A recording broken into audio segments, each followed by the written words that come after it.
Today we're going to be talking about resolving conflict with your family. So the first question is, am I the bad person for asking my wife when her sister will pay child support since she believes her sister has more right to name our daughter than I do? My wife and I, both early 30s, are expecting our first child together after 5 years of marriage. My wife was always close with her sister, but I never felt like her sister was put between us before or where I felt like they ganged up on me. We had talked about baby names in the past. We had agreed we'd like 3 to 4 kids. Our communication was amazing for years, both before and after marriage. But now that she's pregnant, it's changed. She's decided that she doesn't like any names we discussed before, and as the mom and the person carrying the baby, she gets the final say. And she's been discussing names with her sister and having her sister give suggestions, but she won't listen to a single name I suggest. I told her I understand if she wants to share her ideas or get some inspiration from her sister, but we should be talking. Her and me. She brushed me off. I asked her to please listen and understand that she was hurting my feelings by doing this, and she was making me feel like I was less important in this process than her sister. I told her that our daughter is ours together and we should be working together. Afterwards, her sister told me to know my place and stay in my lane. I asked my wife to attend couples counseling with me. She asked me what I was being so dramatic for. I told her I want to be part of naming our daughter. I want to have some say, to work with her, not to have her and her sister name our baby. About a month ago, my wife finally said that she feels like her sister, being a woman and her closest friend, has every right to have a say in what her first niece will be named. She told me it's important that she includes her in this, that I don't have a right to insist on being a part of this. I was so mad at that point that I didn't argue further or say more. I settled down, talked to a therapist to get some ideas on how to communicate better. I had gently brought up including me in between, and then a few days ago, I told her how hurtful that was to me, and I asked her why she didn't want me to be a part of it. What was she afraid of? Or was she feeling pressure to include her sister out of guilt? Or something else? She told me she felt like she could say who could name our baby and who can't. She wanted her sister, not me. She told me I should try to be understanding of this and it's not such a big deal. I asked her when her sister will pay child support since she has the right to name our child when I don't. At that point, I had grown so frustrated and was angry. My wife called me ridiculous and I said I was being petty and how it seemed like I didn't respect her decisions or her sister being involved, which she thought was ugly of me. She also said it's crazy to even think her sister should pay child support when she's our daughter and not her sister's. Then she told me I shouldn't be such an ass about this by asking weird questions like that. Am I the bad person? So this is a very tough situation because you're right in the middle of, your own relationship with your wife, and also you have, external parties such as, like, for example, in this case, it's a sister. I would say, just to be clear, you are not the bad person, and I'll say why. It's because a relationship, unlike a relationship with family, for example, should be nurtured, and you should definitely have a say in what's going on in your relationship. So in this situation, the wife was actually pushing the husband away, and I feel that that this is not the best course of action, especially considering that essentially the wife stripped out the husband in the decision making for naming their baby, which I think is very disrespectful and should not be something that a relationship should be built on. A relationship should be built on trust and understanding and being able to communicate effectively and not always having your way. So I would say in this situation that, definitely the husband should have the ability to, name their child, or at least have a say in naming their child, because I just don't feel this is right. So this is my honest opinion and I'm sticking to it. Hello, everyone. My name is Anthony, and I'm the host of TheLostSanctuary. I hope you've been enjoying our content so far, and if you have, please feel free to like and subscribe. Also, we have our website up here, and we also have some socials down here. And as always, leave your comments down below. Am I the bad person for crying when my entire family started to speak a language I barely know? So, I'm a 14-year-old guy, and my parents are from Taiwan. Their native language is Mandarin. My older sister, 19F, and older brother, 17M, both speak it pretty much fluently.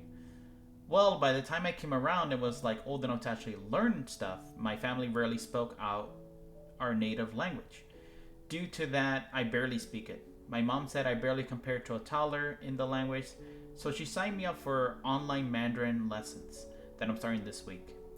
Today, when I came home from school, my sister was the only one home and greeted me in Mandarin and started speaking to me in it. I asked her why in English, and she told me in English that our parents want everyone to speak more Mandarin around the house. I just started to have a lot of anxiety because of it, and tonight at dinner, everyone's speaking Mandarin, and I can't really pick up on most of it. I understand enough to kind of understand what's happening in the conversation, but barely, and sometimes I get lost. Then my brother turns to me and asks me a question in Mandarin, and I just didn't understand a single word of it, and I started to cry. I told my mom that she is bullying me for not knowing how to speak our native language, and she even agreed that it's her fault. And I don't get why she's doing this to me. My sister then said in English, "See, I told you something like this would happen," to my mom. My mom then got mad and said that learning this is important, and she isn't going to let me crying about it stop her from making me learn it. So this is a very interesting situation where you come from a household that speaks multiple languages. In this case, I definitely agree that you are not the bad person, because the development of language is actually most important when you're actually at a younger stage in life. So usually when you're like a baby or when you're growing up as a small kid, usually these are the key and critical moments for when you can learn a language, especially much more effectively, because your brain is still in the development stage. You're still in a position where absorbing information is so much easier. So I would say that I understand your mom wanting to teach you the language, but at the same time, because maybe you've missed that critical component where your brain is still developing, I think it's important to definitely take it at your own pace.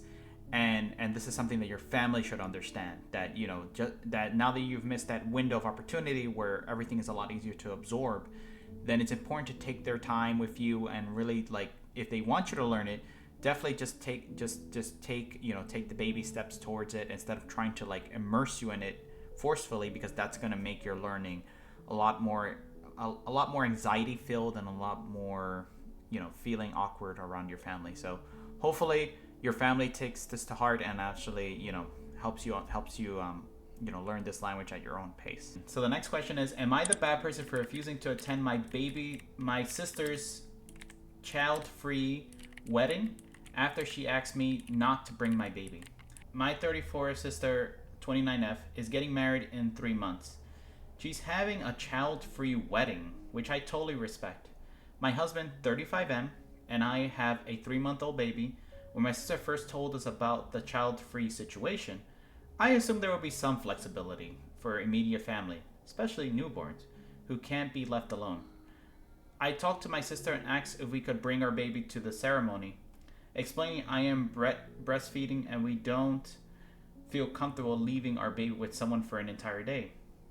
We have to fly into town where she is getting married, and we don't know anyone there. So we have to leave the baby with a stranger there, or leave the baby back home with someone we know for a long period of time. I am quite anxious about being away from our newborn for too long, which my sister knows. To my surprise, my sister was adamant that no children, including our baby, would be allowed at the wedding.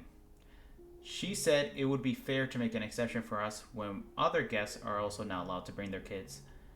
I asked if we could at least bring the baby for the ceremony and leave afterward, but she said no. explaining she wants a strict no kids atmosphere the entire day. I told her that if her baby couldn't come, we'd likely skip the wedding too. We'd likely skip the wedding because it's too hard to leave our newborn for such a long stretch of time. We thought about the idea of just having my husband attend, but that also seemed a bit strange too.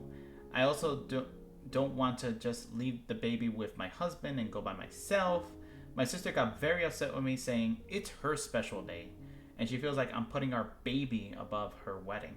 She even hinted that I should figure out how to detach from the baby for just a few days, and that we should understand how important this event is for her. Maybe I'm being unreasonable for not willing to leave my baby behind, but I just felt like I should be there for my baby at all times.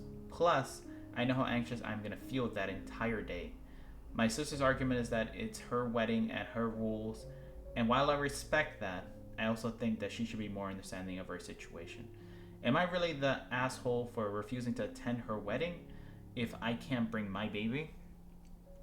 So, in this regard, I would say you are not the bad person, and the reason for that is because the relationship that a parent and a child has is so immeasurable. It's a deep connection, and sometimes family, maybe family, tries to get in the way of that by saying like, hey, you should make me out to be more important. But at the same time, the bond that a parent and a child share is so deep, and it's a deep connection that you're effectively inseparable. And I would say you're not the bad person for wanting to actually take your baby with you.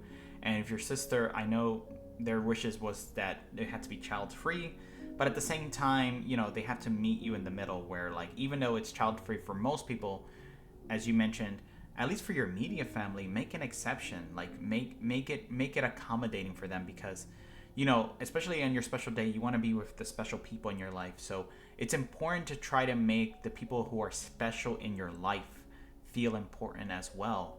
Where I know it's your special day, but at the same time, you also have to understand that it's people are making the effort to come to your wedding or to your event, and if you can make things as accommodating for them as possible, you can definitely make them feel more at ease when they come to your event.